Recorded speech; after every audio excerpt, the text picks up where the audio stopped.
Hello दोस्तों, स्वागत है आपका वाइपर मूवी एक्सप्लेन्ड चैनल पर। तो फाइनली द बॉयज का सीजन 4 खत्म हो चुका है और आज के इस वीडियो में मैं इसके आखिरी के 2 एपिसोड्स यानी कि एपिसोड नंबर 7 और 8 कवर करूंगा। तो चलिए जानते हैं आगे की कहानी को बिना किसी देरी के। एपिसोड 7 की शुरुआत होमलैंडर की मीटिंग से होती है जिसमें वो सेज को डांट लगाता है क्योंकि वो अब तक उस गद्दार का पता नहीं लगा पाई जो कि सारी इंफॉर्मेशन बॉयज को ले जाकर दे रहा है। खैर, गद्दार को ढूंढने का काम होमलैंडर और फायर क्रैकर कर लेंगे। साथ ही होमलैंडर बुचर और उसकी टीम को भी मरवा देगा। वो सेज को एक शूटर ढूंढने के काम पर लगा देता है जो कि 6 जनवरी को प्रेसिडेंट का खून कर सके। इधर बुचर द बॉयज के पास आकर उन्हें सच बता देता है कि उसी ने समीर को किडनैप किया है। समीर एक सूप किलिंग वायरस बना सकता है लेकिन वो ग्लोबल पेंडेमिक की तरह पूरी दुनिया में फैल जाएगा और सारे सूप्स का सफाया कर देगा, जो कि बुचर नहीं चाहता। लेकिन उसकी मन की आवाज यानी कैसलर यही चाहता है कि बुचर इस दुनिया से सभी सूप्स का खात्मा कर दे।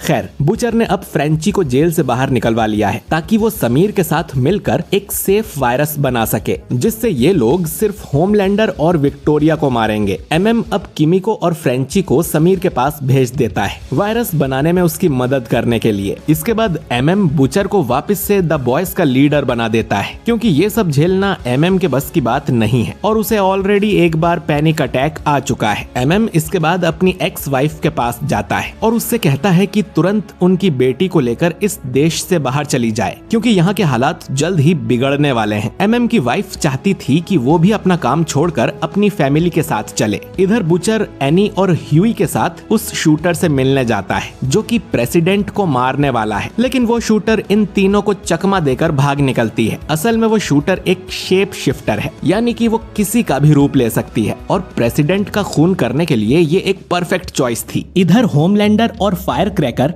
वेब वीवर से पूछताछ करने जाते हैं और वो डर के मारे सब कुछ बता देता है कि बुचर की उसने कई बार मदद की है। होमलैंडर ये सुनने के बाद वेब वीवर को बीच में से चीर कर मार देता है। इधर फ्रेंची और किमिको अपने गिले शिकवे दूर करते हैं। किमिको रिवील करती है कि वो असल में बोल सकती है, लेकिन जब वो आतंकवादी कैंप में थी तब उसकी एक लड़की से फाइट हुई थी। लड़ाई में जो भी पहले चिल्लाता उसे वहीं गोली मार दी जाती। किमिको ने बिना आवाज किए अपने सामने वाली लड़की को मार डाला और तब से ही वो चुप है। ह्यूई विक्टोरिया से मिलने जाता है और उसे समझाने की कोशिश करता है कि वो होमलैंडर का साथ छोड़ दे, लेकिन विक्टोरिया नहीं मानती। बुचर और एनी जब वापस अपने ऑफिस में आते हैं तो वहाँ पर डीप और ब्लैक नोआर मौजूद थे जो कि होमलैंडर के कहने पर इन्हें मारने आए थे। डीप एनी पर अटैक करना शुरू कर देता है। बुचर यहाँ छुपी एक बड़ी सी मशीन गन निकालने की कोशिश करता है लेकिन नोआर उसे रोक रहा था। बुचर नोआर पर शॉटगन चलाता है पर उसे खरोच भी नहीं आती अपनी नींद की बीमारी की वजह से। नोआर फाइट के बीच में ही थोड़ा सा सो भी जाता है। दूसरी तरफ डीप ने एनी की बुरी तरह से धुलाई कर दी थी। बुचर कैसलर से कहता है कि वो बाहर आकर इन्हें मार दे, ठीक जैसे उसने एजिकिल को मारा था, पर कैसलर कुछ भी नहीं करता। डीप अब एनी को जान से मारने ही वाला था लेकिन तभी ए ट्रेन यहाँ आकर एनी को बचा लेता है। ये देख डीप और नोआर चौंक जाते हैं और समझ जाते हैं कि ए ट्रेन ही वो गद्दार है जो कि बॉयज से मिला हुआ था। नोआर अब उड़ने लगता है लेकिन तभी एमएम यहाँ आकर उस मशीन गन से नोआर पर फायर कर देता है और उसे बिल्डिंग से बाहर फेंक देता है। इसके बाद ए ट्रेन और फिर एनी डीप की जमकर धुलाई करती हैं जिससे उसकी हालत खराब हो जाती है। अब इससे पहले कि नोआर लौट कर आए बॉयज यहाँ से भाग जाते हैं। ए ट्रेन सुपर स्पीड से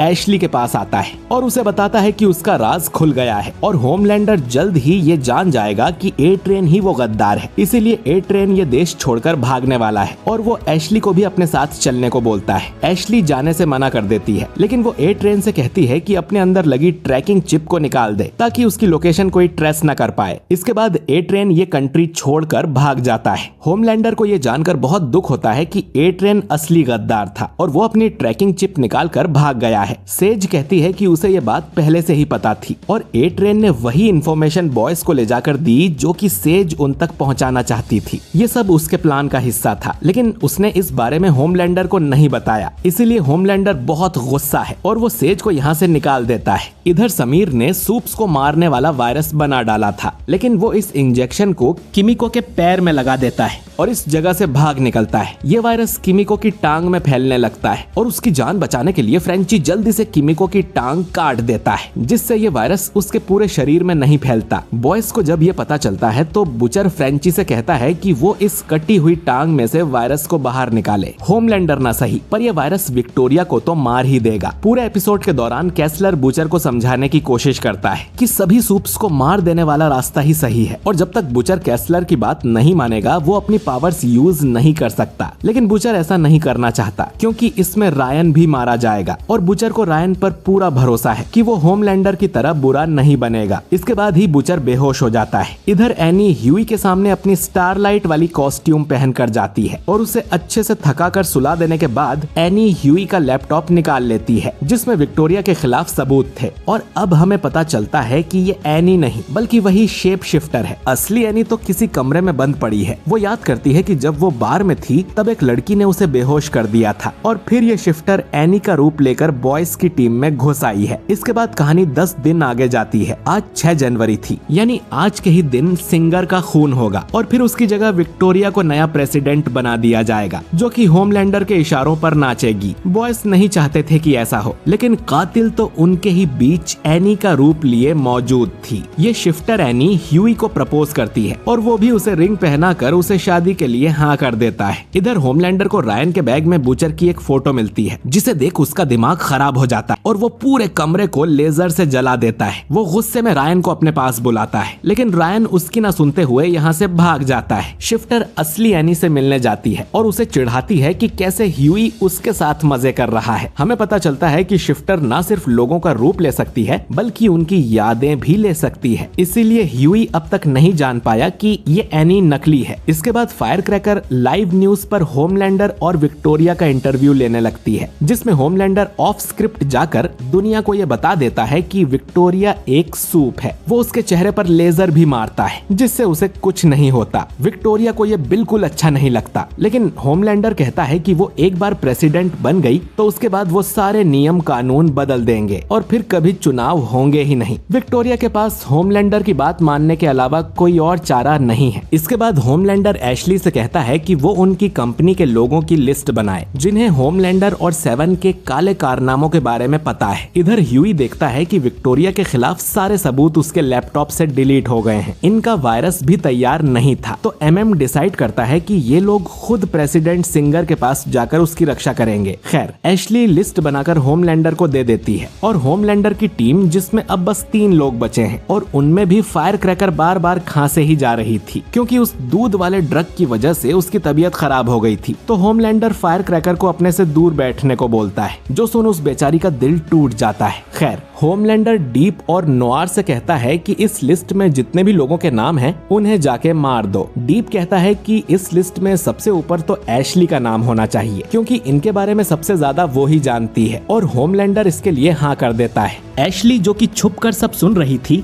बुरी तरह से डर जाती है। वो जल्दी से होमलैंडर के कमरे में जाती है और वहाँ से कंपाउंड वी का इंजेक्शन अपने अंदर लगा लेती है, इस उम्मीद में कि कोई सुपर पावर मिलने से उसकी जान बच जाए। इंजेक्शन लगाते ही एशली की बॉडी में कुछ होने लगता है। इधर द बॉयज प्रेसिडेंट को लेकर सीक्रेट बंकर में छुप जाते हैं और एमएम सबको बताता है कि कातिल एक शिफ्टर है जो कि किसी का भी रूप ले सकती है। अब शिफ्टर एनी को यहाँ पर काफी गर्मी लग रही थी और अचानक ही ह्यूई के दिमाग की बत्ती जल जाती है और वो समझ जाता है कि शिफ्टर कोई और नहीं बल्कि एनी है। वो ये बात एमएम को भी बताता है, पर इससे कोई फर्क नहीं पड़ता। शिफ्टर इन लोगों पर अटैक करने लगती है। बुलेट्स का उस पे कोई असर नहीं हो रहा था और वो प्रेसिडेंट के बॉडीगार्ड्स को कीड़े मकोड़ों की तरह मारने लगती है। किमिको शिफ्टर से लड़ने की कोशिश करती है तो शिफ्टर किमिको की ही गर्दन घुमा देती है। अब ये शिफ्टर प्रेसिडेंट को मार पाए उससे पहले ही असली एनी यहाँ आ जाती है। वो शिफ्टर से लड़ाई करती है और गला दबाकर उसे बेहोश कर देती है। होमलैंडर का प्लान फेल हो गया था जिससे वो और ज्यादा पागल होता जा रहा था। ये देख विक्टोरिया डर जाती है और ह्यूई को कॉल करके कहती है कि उसे कोई प्रेसिडेंट नहीं बनना क्योंकि प्रेसिडेंट बनने के बाद वो होमलैंडर की कठपुतली बनकर रह जाएगी। उसे अब कोई लफड़े में नहीं पड़ना है और वो बस अपनी और अपनी बेटी की सलामती चाहती है, जिसके लिए उसे बॉयज की हेल्प चाहिए। इधर बोट में डीप और नोआर सभी लिस्ट वाले लोगों को मारने लगते हैं, लेकिन उन्हें एशली नहीं मिल रही थी। ह्यूई सभी बॉयज को बताता है कि उन्हें विक्टोरिया को को माफ कर देना चाहिए, क्योंकि बहादुरी किसी से बदला लेने में नहीं है बल्कि उसे माफ कर देने में है। सभी बॉयज ह्यूई की बात मानकर विक्टोरिया से मिलने को तैयार हो जाते हैं और अब तक फ्रेंची ने वो वायरस भी बना लिया था। इन्हें अगर विक्टोरिया पर जरा भी शक हुआ तो फ्रेंची उस वायरस को विक्टोरिया के अंदर इंजेक्ट कर देगा। दूसरी तरफ बुचर एक हॉस्पिटल फैसिलिटी में था जहां CIA की हेड मेलोरी और रायन उससे मिलने आते हैं। यहाँ पर मेलोरी रायन को सब कुछ सच सच बता देती है कि उसका बाप होमलैंडर कोई सुपर हीरो नहीं है बल्कि एक सुपर विलन है। उसने कई मासूम लोगों को मारा है और इनके हिसाब से रायन ही है जो कि होमलैंडर को मार सकता है। ये लोग रायन को ट्रेन कर उसे होमलैंडर जितना स्ट्रॉन्ग बना सकते हैं। ये सब सुन रायन गुस्सा हो जाता है। ये लोग उसे सिर्फ एक हथियार बनाना चाहते हैं और रायन यहाँ से जाने लगता है। मेलोरी उसे रोकने की कोशिश करती है और इसी जगह पर कैद करने की धमकी भी देती है, लेकिन रायन मेलोरी को धक्का मारकर यहाँ से चला जाता है, जिसमें मेलोरी की मौत हो जाती है। बुचर समझ जाता है कि वो गलत था। रायन होमलैंडर को नहीं मारेगा तो ये काम उसे खुद ही करना पड़ेगा और वो अपनी डार्क साइड यानी कि कैसलर के रास्ते पर चलने के लिए हाँ कर देता है। इधर विक्टोरिया अपनी बेटी के साथ बॉयज के पास आ जाती है। ये लोग होमलैंडर और CIA से विक्टोरिया का पीछा छुड़वाएंगे। बदले में विक्टोरिया होमलैंडर और बोट को खत्म करने में इनकी मदद करेगी, लेकिन तभी बुचर यहाँ आ जाता है और कहता है कि कोई डील नहीं होगी। बुचर के अंदर से अब बड़े बड़े टेंटिकल्स बाहर निकलते हैं, जिनसे वो विक्टोरिया को पकड़कर उसके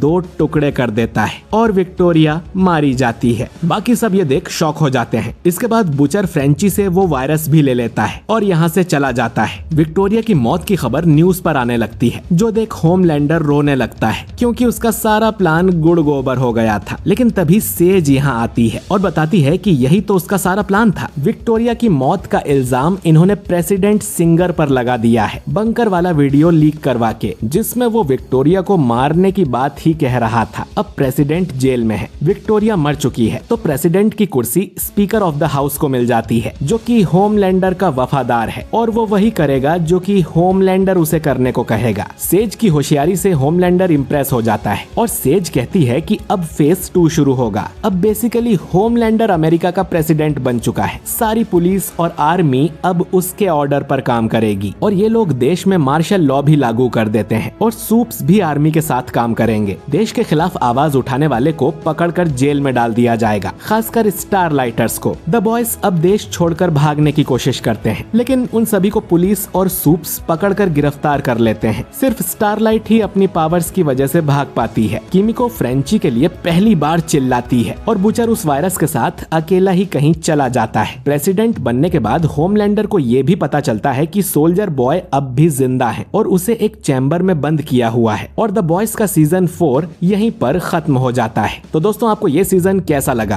कमेंट करके जरूर बताइए। मुझे तो बस ए ट्रेन और होमलैंडर की फाइट देखनी थी, जो कि शायद अब हमें अगले सीजन में देखने को मिलेगी, जो कि द बॉयज का फाइनल सीजन होगा। होमलैंडर अब सच में जो चाहे वो कर सकता है। आपको क्या लगता है कि सीजन 5 में क्या होगा? वीडियो अच्छा लगा हो तो इसे लाइक और शेयर जरूर कीजिए और अगर आप हमारे चैनल वाइपर मूवी एक्सप्लेन्ड पर नए हैं तो हमारे चैनल को सब्सक्राइब करके बेल आइकन जरूर दबाइए। मैं मिलता हूँ आपसे बहुत ही जल्द अगले वीडियो के साथ। शुक्रिया।